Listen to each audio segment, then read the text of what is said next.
Bendecidos con toda bendición.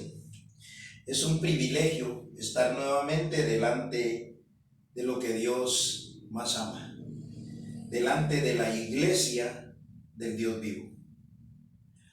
Sabemos nosotros que el Espíritu de Dios es lo que nos ha revelado quiénes nosotros somos.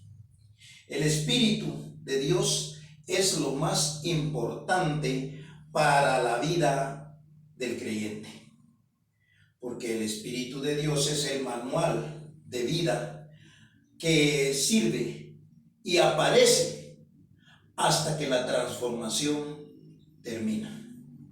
La transformación es un periodo de tiempo que no puede durar tanto. ¿Por qué razón? Porque la transformación, así como el ejemplo que nosotros tenemos de la oruga para convertirse en mariposa, lleva un proceso. Y la transformación también en el creyente lleva ese mismo proceso. O sea que la transformación fue una enseñanza, un conocimiento que duró 7 años y medio aproximadamente. No tenemos un horario exacto porque nosotros sabemos que no nos damos cuenta exactamente cuándo fue que comenzamos nosotros a llevar a cabo la enseñanza de la transformación. Pero lo que es importante, que una persona, un creyente, hasta que pasa el proceso de la transformación, entonces es que comienza a recibir el beneficio de la sabiduría del Espíritu.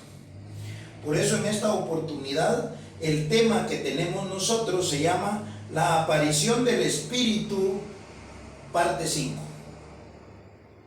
La aparición del Espíritu, parte 5, nos viene a revelar algo que nunca la humanidad había conocido de lo que es el libro de Dios, la Biblia. La Biblia fue hecha espiritualmente para que todo aquel que Dios había escogido para su beneficio recibiera las instrucciones de lo que está escrito. Por ejemplo, en la aparición de Jesús de Nazaret, ahí venía la sabiduría de Dios, y lo vamos a ver conforme a la enseñanza. Venía la sabiduría de Dios y solo Jesús de Nazaret sabía lo que estaba escrito conforme al Espíritu. Por eso cuando los fariseos le preguntaban, él respondía: escrito está. De verdad os digo que escrito está. Ahora nosotros sabemos que Jesús, conforme a lo que está escrito, tenía la enseñanza del Espíritu, un espíritu que nadie entendió, una enseñanza que nadie entendió.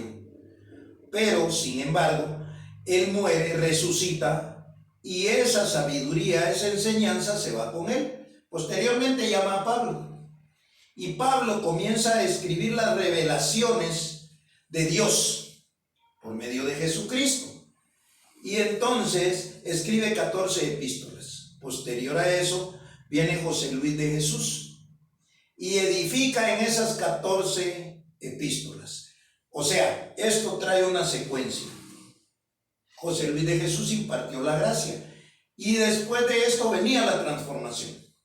La transformación era una enseñanza para que el hombre fuera despojado de carne.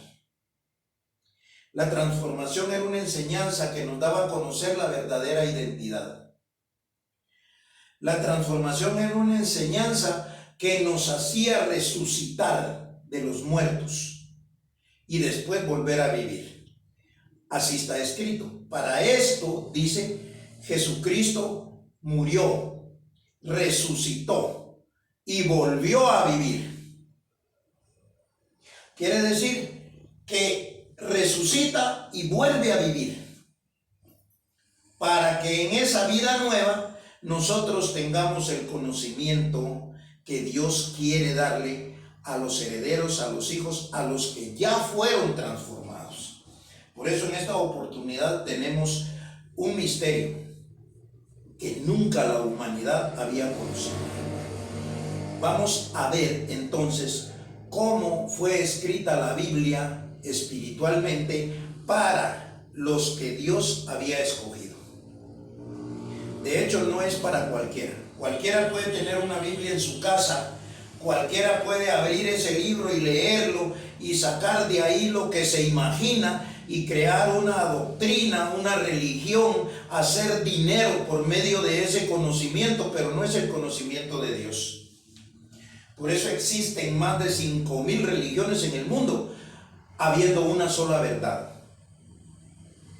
Ahora nosotros vamos a ver cómo era que estaba escrita la Biblia. Aquí tengo un apunte que dice: el Espíritu de Dios no se conocía sino hasta después de la transformación, cuando el hombre ya no tiene carne, y esto es por medio de una predicación.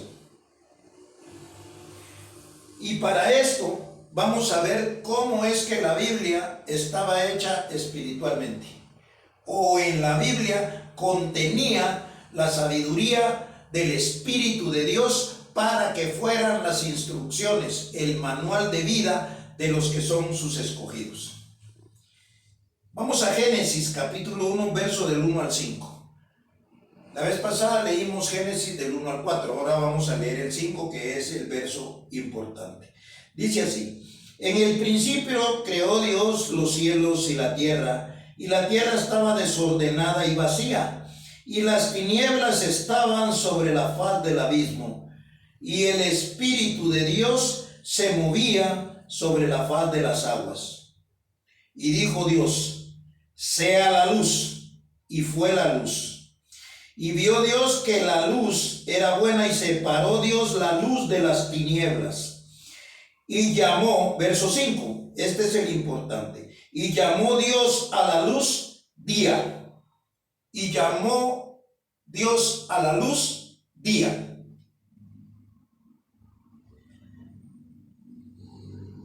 Y a las tinieblas llamó noche. Y fue la tarde y la mañana un día. Lo que estamos nosotros leyendo aquí no es el día que la humanidad conoció como un día de 24 horas, ni tiene nada que ver con la luz y las tinieblas, que es la creación que nosotros vemos. De hecho, dice allá en Hebreos capítulo 11, verso 3, que de lo que no se veía, de lo espiritual, de lo que no se veía, fue hecho lo que nosotros vemos. Quiere decir que en la sabiduría de Dios primero fue el espíritu y después lo material. Sin embargo, en el conocimiento carnal decía que el espíritu no es primero, sino la carne, y después el espíritu, porque este es lo que Dios usa como el método para llevarnos en un camino, y que primero conocimos nosotros lo material en ignorancia y después lo espiritual en la sabiduría de Dios. Ahora, cuando Dios habla aquí de luz y habla de día, no está hablando, repito, de lo que nosotros vemos como un día de 24 horas. ¿Por qué? Porque ahorita vamos a leer cuando Dios ya hace lo que se ve. Y eso está en Génesis capítulo 1, versículos del 14 al 16. Y dice así: Dios dijo, luego Dios: hayan umbreras en la expansión de los cielos para separar el día de la noche, y sirvan de señales para las estaciones, para días y años, y sean por lumbreras en la expansión de los cielos para alumbrar sobre la tierra. Y fue así. Verso 16: e hizo Dios las dos grandes lumbreras, la lumbrera mayor para que se señorease en el día, y la lumbrera menor para que se señorease en la noche. Hizo también las estrellas. Quiere decir que una lumbrera mayor es el sol, y una lumbrera menor es la luna. Ese es un día de 24 horas. Cuando alumbra el sol y deja de alumbrar el sol y alumbra la luna. Porque la creación, el ser humano, nunca se quedó en total oscuridad, en tinieblas. No, tenía una luz mayor que era el sol y una luz menor que era la luna. Cuando hay luna llena usted ve bastante bien, porque es la lumbrera menor. Y dice que también hizo las estrellas. Ahí ya está hablando de lo que se ve. Pero los versos que leímos al principio es lo que no se ve. La luz que no se ve es el conocimiento de Dios. Y el día que menciona ahí, porque dice que a la luz llamó día. El día que menciona ahí es un tiempo donde Dios da a conocer su sabiduría. Por eso es de que nosotros vemos en la Biblia que dice en el día del Señor. El gran día del Señor. Jesús de Nazaret lo decía así: en aquel día me dirán, Señor, Señor, y yo les diré, no los conozco, hacedores de maldad. El término día, o el conocimiento de lo que es el día, en lo espiritual, es cuando el Señor vendría después de la luz, porque a la misma luz también le llamó día. Entonces, pero el día del Señor es bien importante. Por eso nosotros, después de la transformación, entendemos lo que es el día del Señor y que el Señor llegó. El Señor no había llegado mientras había transformación, porque volvemos a repetir, mientras el gusano está sufriendo ese proceso, entonces no está haciendo la mariposa, sino está a medias, mitad gusano, mitad mariposa. Hasta que esa mariposa vuela, entonces termina la transformación, no antes. O sea que hasta que la criatura nace, como está el bebé los 9 meses en el vientre de una madre, ahí todavía el niño no oye, no ve, porque está ahí adentro. Ahora que la ciencia y esto que oye, que esa es una discusión que no lleva a ningún conocimiento al creyente. Cuando nace, entonces ese niño, esa criatura, ya tiene un día de nacimiento y principia una vida. A los 18 años saca documentos, ya es un ciudadano que paga impuestos. Bueno, ese proceso lo conocemos nosotros de todo aquel que nace en cualquier país del mundo. Entonces la vida aparece hasta que termina la transformación. Por eso dice el espíritu de vida en Cristo. Ese espíritu de vida en Cristo es en el día del Señor. Por eso dice el Señor no vendrá sin que antes venga la apostasía y se manifieste un hombre de pecado. O sea que ahora sabemos que el Señor llegó. Y por eso estamos viendo esto que estamos viendo. Vamos a ir entonces rápidamente para que veamos a Juan.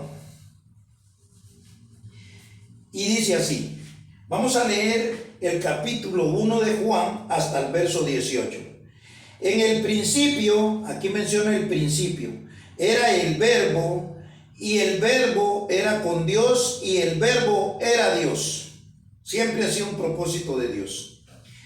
Este era en el principio con Dios, y todas las cosas por Él fueron hechas, y sin Él nada de lo que ha sido hecho fue hecho. Estaba hablando de lo material. Nada de lo que existe materialmente, sin la voluntad de Dios, no existiera. Verso 4. En Él estaba la vida, y la vida era la luz de los hombres. La luz en las tinieblas resplandece, y las tinieblas no prevalecieron contra ella. Hubo un hombre enviado de Dios, el cual se llamaba Juan. Este vino por testimonio, para que diese testimonio de la luz. Aquí estamos viendo la luz, que la luz venía al mundo, a fin de que todos creyesen por él. No era él la luz, sino para que diese testimonio de la luz. Aquella luz verdadera que alumbra a todo hombre venía a este mundo. En el mundo estaba, y el mundo por él fue hecho, pero el mundo no le conoció. y a los suyos vino, y los suyos no le recibieron. Mas a todos los que le recibieron, a los que creen en su nombre, les dio potestad de ser hechos hijos de Dios, los cuales no son engendrados de sangre, ni de voluntad de carne, ni de voluntad de varón, sino de Dios. Y aquel Verbo fue hecho carne y habitó entre nosotros, y vimos su gloria, gloria como la del unigénito del Padre, lleno de gracia y de verdad.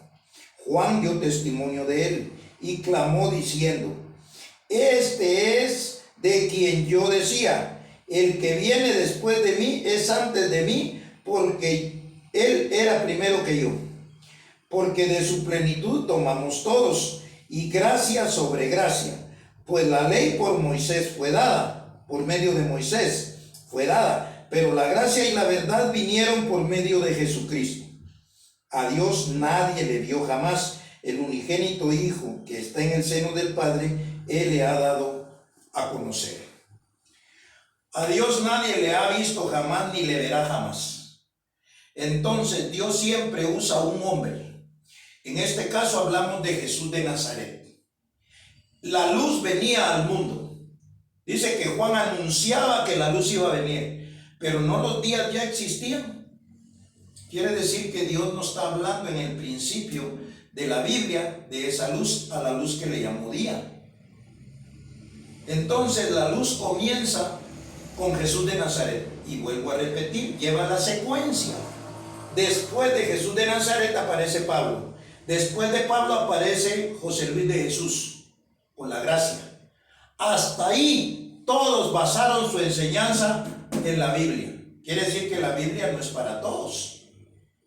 Cada uno, como repito, puede tener una Biblia en su casa y darle la interpretación que más le guste. Pero ese no es el propósito de Dios, ni la verdad de Dios. Y hasta hoy en día existen más de 5,000 religiones. Por eso, porque ellos no han entendido que la Biblia es para que Dios dé una predicación por medio de un hombre.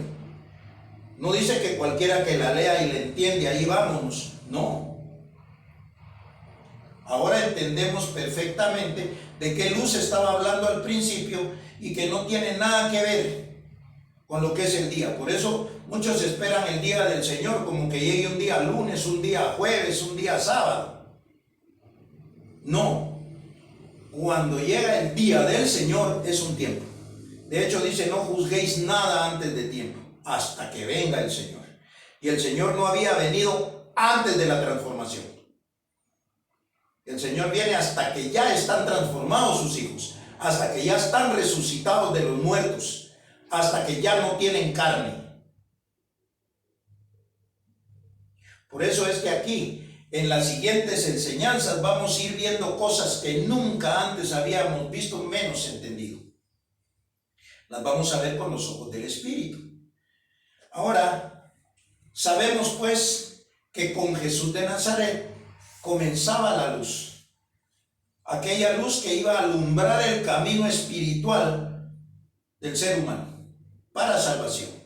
Pero ya cuando viene el conocimiento de Dios, entonces nosotros vamos a recibir el beneficio de Dios junto con su enseñanza. No hay mejor cosa que Dios esté con uno. Y Dios no está con todos, está con aquel que le entiende. Por eso ahí se cumple lo que Jesús de Nazaret decía: que ustedes y yo seamos uno, como yo y mi Padre somos uno. O sea que siempre tiene que haber un mediador, que es el que Dios usa para la predicación. Y vamos a ver si esto es cierto. Vamos a continuar leyendo Colosenses capítulo 2, verso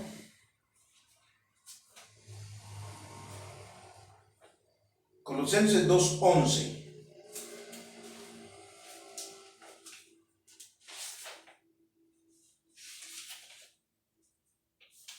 Y dice así: en él también fuisteis circuncidados con circuncisión no hecha a mano, al echar de vosotros el cuerpo pecaminoso carnal en la circuncisión de Cristo. Esa circuncisión, sabemos nosotros que duró un periodo de tiempo. Eso no fue así como con varita mágica. Esto fue en un periodo de tiempo. En la transformación, nosotros fuimos siendo despojados de carne por medio de cada enseñanza. Esa fue la enseñanza de la transformación. Ya dijimos que donde nosotros recibimos la verdadera identidad, donde nosotros pasamos el proceso de resurrección de los muertos, y ahora nosotros somos una nueva creación, una nueva criatura. Ahora somos hijos de Dios, que ya vemos, que ya respiramos, que ya tenemos una nueva vida en Cristo. Mire cómo dice el 12: sepultados con Él en el bautismo, en el cual fuisteis también resucitados con Él, mediante la fe en el poder de Dios que le levantó de los muertos. Dios siempre ha usado un mediador. Por eso dice que todas las cosas fueron hechas en Él, para Él, por medio de Él. Y siempre menciona un Él, porque es Él que Dios escoge. Como lo fue Pablo, como lo fue Jesús de Nazaret, como lo fue José Luis de Jesús, y como lo es el que le dio la predicación de la transformación. El que dio a conocer la transformación. El que sacó a luz la vida y la inmortalidad. Ahora pues, vamos nosotros a ver cómo es que sucede esto. Primera carta a los Corintios 1, 20 y 21. Y dice así: ¿dónde está el sabio? ¿Dónde está el escriba? ¿Dónde está el disputador de este siglo? ¿No ha enloquecido Dios la sabiduría del mundo? Pues ya que en la sabiduría de Dios el mundo no conoció a Dios mediante la sabiduría, agradó a Dios salvar a los creyentes por la locura de la predicación.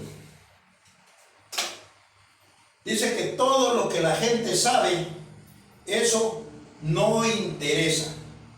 Lo que interesa es la predicación. Aquí no dice que el que lea la Biblia la entienda y como mejor le guste viva. No, aquí dice que Dios escoge una persona para que predique, y por medio de esa predicación Él da a conocer su herencia. Por medio de esa predicación Él da a conocer los beneficios del creyente. Por eso dice, uno murió, luego todos murieron. Uno resucitó, luego todos resucitaron con Él. Eso no es difícil. Que cuesta obedecer, eso es otra cosa. Pero difícil no es. Así pues, nosotros sabemos que la obediencia está basada en eso. En respetar la unidad del Espíritu. Que Dios siempre ha usado un mediador entre Dios y los hombres. Y el hombre sigue existiendo. Lo único que ahora es un nuevo hombre creado según Dios. En la santidad de la verdad. Porque el Espíritu de verdad es el que viene en el día del Señor. Por eso lo que leímos en Génesis: y a la luz llamó día. El día no es un día de 24 horas. El día es lo más importante de Dios, porque ahí encierra su sabiduría, sus misterios, que si no está aquí oyendo del predicador que Dios escogió, por otro lado no la va a poder encontrar. Ese es el celo de Dios. Así pues, para mí fue un privilegio, un honor grande estar delante de la iglesia, de los escogidos, de los que resucitaron de los muertos, de los herederos, de los dioses nacidos de nuevo por medio del agua y del Espíritu. Será hasta una próxima oportunidad y nos declaramos como nos declara el Evangelio, bendecidos con toda bendición.